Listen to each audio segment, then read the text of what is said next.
La Somme possède 2235 installations, ce qui en fait un département phare au niveau du gibier d'eau sur le territoire national.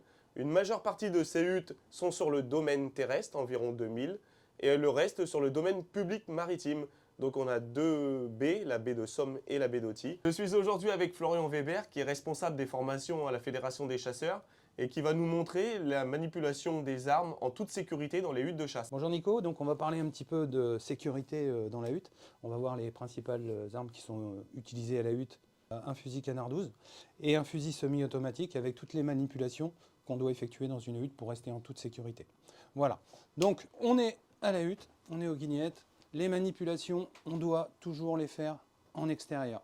Premier fusil qu'on va voir ensemble, le canard 12, hein, c'est le fusil qu'utilisent quasiment tous les chasseurs de gibier d'eau. Un fusil qui permet de tirer les deux coups en même temps avec des canons parallèles pour avoir une belle gerbe de plomb quand on est tout seul. Donc la manipulation, à la hutte, c'est pas compliqué. Les canons sont toujours à l'extérieur. La vignette est ouverte. On fait toutes ces manipulations à l'extérieur. Avant de charger un fusil, que ce soit un juxtaposé ou un semi-automatique, la première chose, c'est de vérifier l'intérieur des canons. On ne sait jamais, il peut y avoir un peu de mousse d'étui, il peut y avoir quelque chose dans le canon. On vérifie son canon. Une fois qu'on a vérifié son canon, on va pouvoir charger son fusil. Les munitions, on en parlera rapidement tout à l'heure. Pour refermer le fusil, voilà, on remonte la crosse et on garde les canons à l'extérieur. Le cran de sûreté. Le cran de sûreté à la hutte, c'est important. Vous allez être amené à prendre le fusil dans le noir, dans l'obscurité. Mettez le cran de sûreté. Au moins, si vous attrapez le fusil par les queues de détente, il n'y a pas de danger. Le cran de sûreté, faites attention quand même, hein, c'est un faux ami. Ça va bloquer les queues de détente, mais ça n'empêchera pas les coups de partir si le fusil tombe. Si le fusil se casse la figure avec 2 cartouches dedans, les coups peuvent partir. Voilà, donc mon fusil est prêt pour chasser. Donc je vais pouvoir le poser sur le côté. Et quand on peut, il faut essayer. Voilà, là ici c'est parfait. On laisse les canons dehors. On est en train de veiller. S'il y a du gibier qui se pose, on peut attraper le fusil. Les canons sont dehors, il n'y a vraiment aucun danger. Alors, pour décharger son arme, même chose, on laisse les canons à l'extérieur, surtout. Voilà, on ouvre le fusil, on enlève les munitions. Ok, un petit coup d'œil dans le canon. Et là, on va pouvoir ranger son arme en toute sécurité. Alors, petite chose, petit conseil aussi, faites attention. Quand on utilise une lunette, chose qui arrive assez fréquemment, c'est les gens qui vont poser le fusil juste ici en dessous, et quand ils vont regarder dans la lunette, ils verront absolument pas qu'ils sont posés juste sur le rebord en bas. Donc si c'est du bois, généralement ça se passe bien. Si c'est du béton, là ça peut avoir des répercussions relativement dangereuses. Donc bien faire attention que les canons sont bien sortis avant de tirer. Si vous êtes plusieurs à la hutte aussi, faites très attention de ne jamais croiser les canons. Si vous avez du gibier de poser de chaque côté de la hutte, faites attention. Ça peut être aussi très dangereux avec des coups de fusil qui partent sur un canon. Alors, deuxième fusil, certainement l'un des plus utilisés par les jeunes chasseurs de gibier d'eau, le fusil semi-automatique. Alors en matière de sécurité, même chose, hein. Il faut surtout faire toutes ces manipulations d'armes avec le canon à l'extérieur. Fusil semi-automatique, il faut surtout bien le vérifier. Donc pour le vérifier, il faut vérifier qu'il n'y ait pas une cartouche dans la chambre et il faut surtout vérifier qu'il ne reste pas une cartouche dans le magasin. Ça, c'est important. Là, on est en toute sécurité. Et dans la hutte, vous allez me poser la question comment je fais pour vérifier l'intérieur de mes canons. Vous avez vu tout à l'heure, avec le juxtaposé, c'est facile. On ouvre le fusil, on regarde à l'extérieur, on voit tout de suite qu'il n'y a pas de souci. Le semi-automatique, si on arrive à la hutte et qu'il fait nuit, on prend son téléphone portable. Donc là, la lumière du téléphone portable dans le canon. La culasse, bien sûr, est ouverte, donc on voit que la culasse est bien éclairée, donc le canon n'est pas obstrué. On va pouvoir charger son arme en toute sécurité.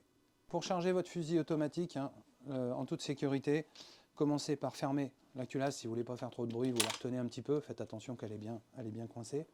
Et ensuite, les munitions, vous allez les mettre dans le magasin. Vous allez mettre vos 2 munitions dans le magasin. Et là, vous allez pouvoir charger votre fusil semi-automatique. La dernière munition, on va la mettre ici. Voilà. Comme tout à l'heure avec le juxtaposé, on n'oublie pas de mettre le cran de sûreté. Et là, on peut mettre son fusil sur le côté. Voilà. On garde bien les canons dehors. Comme ça, il n'y a pas de problème.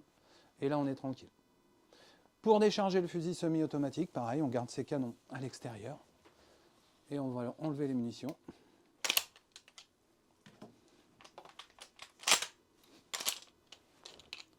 Voilà. On enlève les munitions. Petite vérification pour être sûr qu'on a bien enlevé toutes les munitions. On va fermer la culasse, on vérifie qu'il n'y ait pas une munition dans le magasin. On rouvre et on vérifie qu'il n'y ait pas une cartouche dans la chambre. Là, le fusil, on peut le ranger dans l'étui, il n'y a aucun souci. Ce qui est important aussi dans une hutte, c'est de poser correctement son arme, surtout pour pas qu'elle glisse. Les accidents qu'on voit régulièrement, c'est des fusils qui sont posés comme ça. Voilà, le fusil va glisser, il va tomber. C'est le chien qui va faire tomber le fusil ou autre chose. Donc un petit conseil, un râtelier dans lequel on peut mettre son arme en toute sécurité. Voilà. Et là, mon fusil, il ne pourra pas bouger, il ne pourra pas glisser, il ne pourra pas tomber. Alors on peut également parler de munitions. Florian, qu'est-ce que tu peux nous expliquer un petit peu pour nous conseiller également en matière de munitions pour la chasse au gibier d'eau?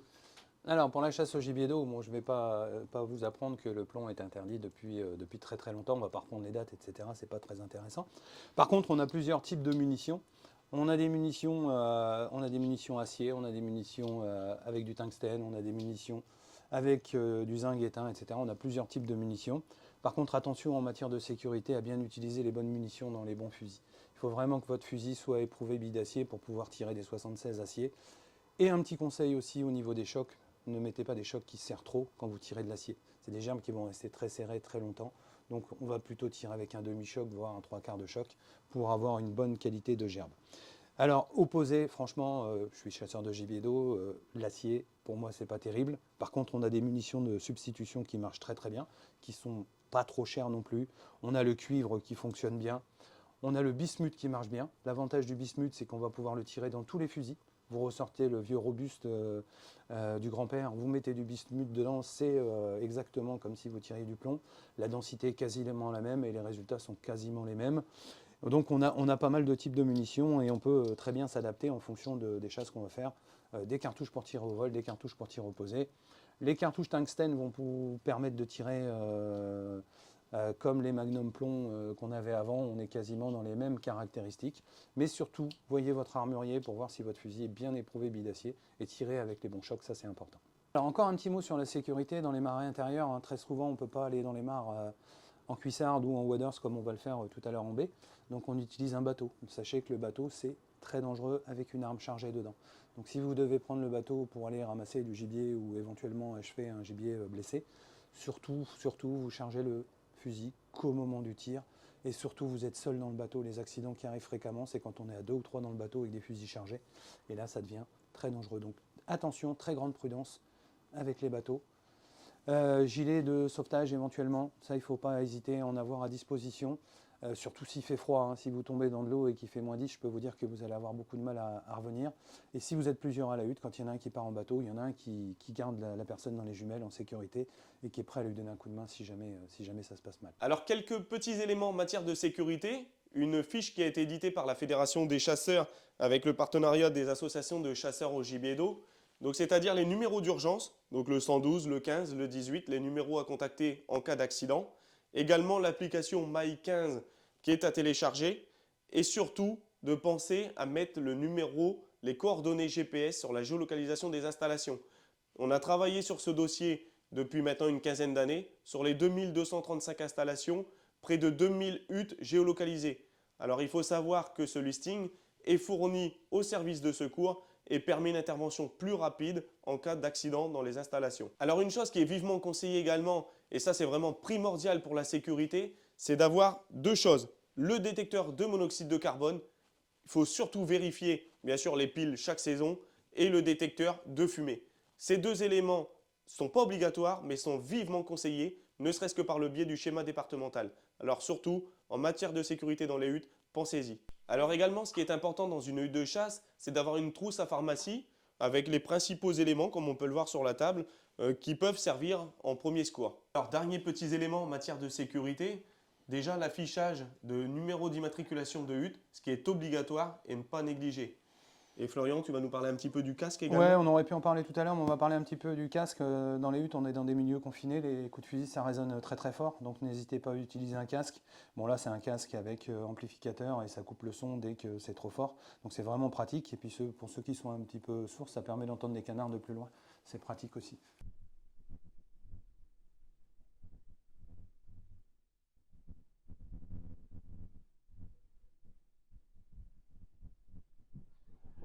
Alors, autre type d'installation, on est en baie de Somme Sud, et dans les huttes en baie de Somme, ils ont des systèmes relativement ingénieux pour caler leurs fusils, ce qui fait que les canons du fusil sont toujours dehors, en toute sécurité. Donc là, on peut prendre son fusil en toute sécurité. Les canons sont toujours dehors. Et on est prêt à tirer. Alors, en matière de sécurité, en baie de Somme, Nico va vous expliquer quelques trucs qui sont vraiment importants et obligatoires, gilet de sauvetage et surtout les fusées de détresse au cas où. Là, on est dans une hutte flottante. Parfois, ça monte très fort et ça bouge beaucoup. Donc, au cas où, il faut avoir tout ça et surtout, encore une fois, le point GPS. Mais ça, je pense qu'il va vous en parler juste après. Alors, on a eu l'occasion de voir un petit peu la sécurité sur les huttes du domaine terrestre. Donc maintenant, on est sur une hutte sur le domaine public maritime. Donc là, en l'occurrence, nous sommes en baie de Somme. Et par rapport aux mesures de sécurité, ce qui est obligatoire vis-à-vis du règlement intérieur et ce qui est vraiment très sécurisant aussi, c'est bien sûr d'avoir des gilets de sauvetage dans les installations. Bien sûr, on est confronté aux coefficients, aux grosses marées, aux fortes marées. Et donc, du coup, c'est obligatoire d'avoir un gilet de sauvetage. Donc ça marche pour le domaine public maritime, mais c'est aussi très conseillé, on l'a vu tout à l'heure, sur les huttes du domaine terrestre. Autre chose qui est obligatoire et qui peut permettre, en cas malheureusement si un jour ça arrive de détresse, ce sont des fusées de détresse. Donc là, en l'occurrence, c'est des fusées qui peuvent servir également sur les bateaux. Ce sont des fusées qui permettent d'envoyer un signal de détresse si vraiment un jour il y a un problème sur une installation et qui permet au secours d'intervenir plus rapidement. Alors un autre petit conseil, les deux associations, que ce soit la baie de Somme ou la baie d'Authie, mettent à disposition, lorsque l'adhérent prend une carte, un livre des marées. Et donc surtout, pensez à toujours l'avoir avec vous. On peut également l'avoir maintenant sous format numérique, donc directement sur le téléphone et le télécharger, ou alors l'avoir en format papier. Mais pensez-y, les horaires des marées sont notés dedans, tout est noté, et surtout gardez-le avec vous, c'est très important.